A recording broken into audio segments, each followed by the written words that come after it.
Have you ever noticed that the more you try to explain yourself to them, the more powerful they seem to get? You spend hours crafting the perfect text message, citing facts, showing proof, crying, begging them to just understand your point of view. And they just smirk, or worse, they twist it back on you. But here's the hard truth. They don't want to understand you. They want to consume you. But there's one specific thing, one shift in your energy that terrifies a narcissist more than anything else. It's not yelling at them. It's not exposing them on social media. It's something much quieter and much more deadly to their ego. When you do this one thing, you cause what psychologists call narcissistic injury. You disrupt their supply. And when you do that, they don't just get mad. They full out panic. For those of you, if it's your first time, I welcome you. For those of you, if you're back, as always, welcome back. My name is Joe. I'm a life, business, and relationship coach, as well as a narcissistic survivor. So today I'm going to show you exactly how to flip the script. We're going to cover the game over move that stops the mind games instantly and helps you reclaim your sanity. If you've been feeling crazy, manipulated, or drained, this video is the permission slip you've been waiting for to stop fighting and start winning. Many of us fail to understand the fuel we're actually giving narcissists within our actions. To understand why they panic, we first have to understand what makes them feel safe. And unfortunately, what makes a narcissist feel safe is your pain. We often talk about narcissistic supply, but I want you to visualize it differently today. Imagine your narcissist is a car that has a gas tank with a hole in it. They can't generate their own self-esteem. They can't generate their own sense of self-worth. They need to siphon gas from other vehicles just to keep running. Hate to break it to you, but that gas is your emotional reaction. So what about the cycle of reactivity? Well, most of us that have high empathy, high-value people who care deeply, we get stuck in a trap. First off, they provoke you. They may criticize your appearances, or they conveniently forget an important date. 2, you react. You get hurt. You get angry, you defend yourself. And number 3, they feed your anger. Even if you're screaming at them, calling them a monster, telling them how much they hurt you, to a narcissist, it's absolutely delicious. This means they matter. It means they control your emotional state.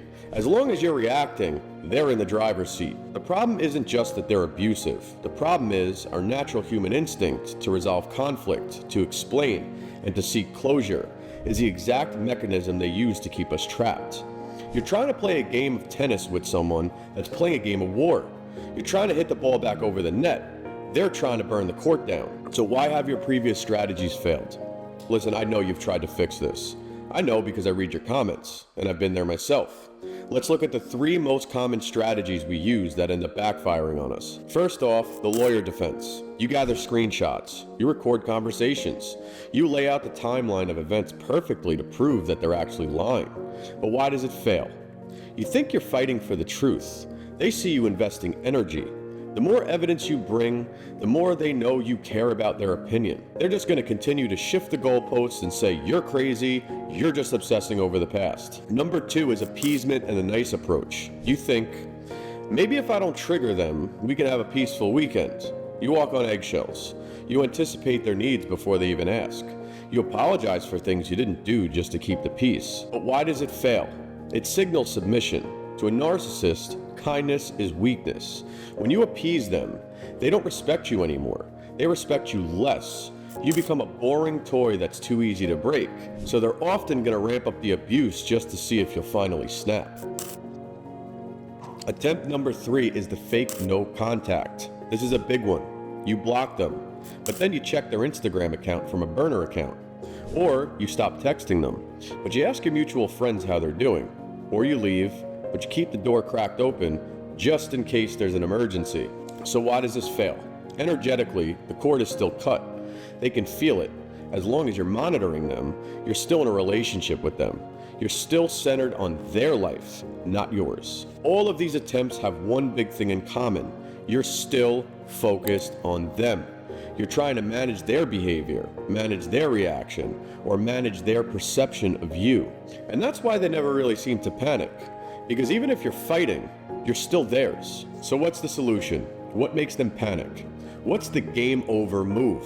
It's called radical indifference. It's when you look at them and you don't see a monster, and you don't see a soulmate. You see a stranger. You see a toddler having a tantrum. When you completely withdraw emotional reaction, completely and genuinely. You starve them. This is often called gray rock. But I want you to take it a step further into the high value level. Gray rock isn't just about acting boring, it's about becoming unbothered. So what happens when you do this and you have no reaction? You stop J.A.D.E.ing, which is justifying, arguing, defending, and explaining. When they accuse you of being selfish, you're just going to say, you're entitled to your opinion, and just walk away. When they send you a long, obnoxious text message trying to bait you for a reaction, just reply with one word: noted. But when you start to do this consistently, watch closely. They're not going to like it. They're going to start to panic. This is what we call extinction burst. Now, how do we know the extinction burst is happening and they're starting to panic? Well, first off, they're going to rage. They're going to try to get a rise out of you with more insults and low blows. They're going to love bomb you. Suddenly, they're going to be the person you fell in love with from the start again. I miss us. I'm sorry. Let's talk. I'll change. Number 3, and this is a big one, they're going to make it their life mission to smear your name. They're going to tell others you were actually the abuser. So why is this game over? Because when you don't react to rage, the love bombing, or the smear campaign, they realize the buttons are disconnected. The remote control they held for years isn't exactly working anymore. They start to face the narcissistic collapse. They have to sit with their own emptiness because you're no longer filling it for them. So what's your action step going to be for today? I want you to pick one boundary where you usually cave in. Maybe it's responding to late night texts. Maybe it's defending yourself when they call you names. Decide right now. I am no longer explaining myself.